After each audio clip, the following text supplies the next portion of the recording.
sort of look at Liquid and go, okay, they're still the clear favorites tomorrow. And I think that lower bracket form that we talk a lot about, it's going to be put to the test here today.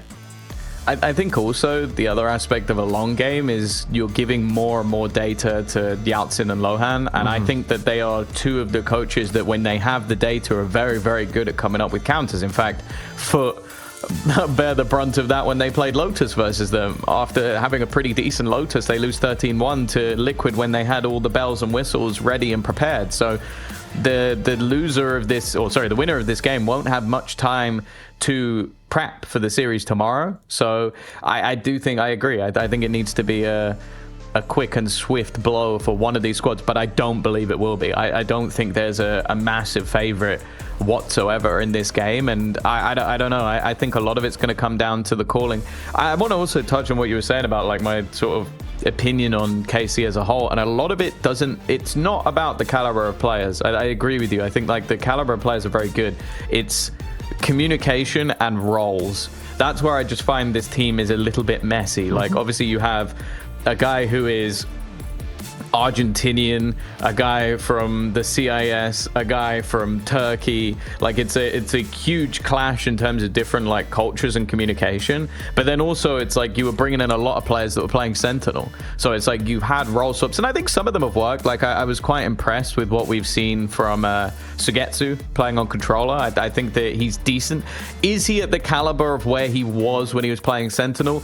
That's a different argument altogether, because I think we were talking about probably a top 1, top 2 Sentinel.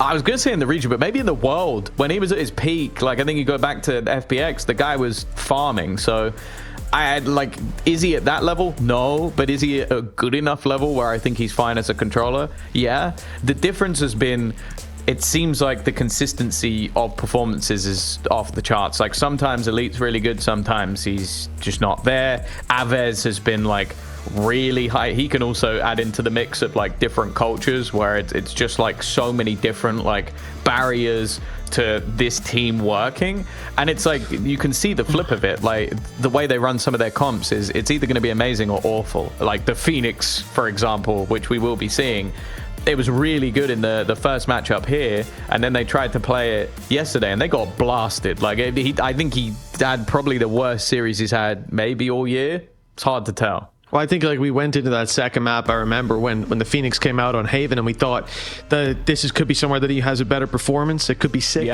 so to speak. And then I think he had one more kill than on Sova, so a better performance, sure. But it didn't come down to Aves. It came down to the fact that every step of the way, BBL were ready. They had direct counters to every bit of control he went for. Every flash he threw was essentially him standing up, going, "I'm over here, kill me." And every time they had the utility dump to make sure that they did, and I think that played a really big role in him feeling so uncomfortable. That goes to BBL's prep, but when it comes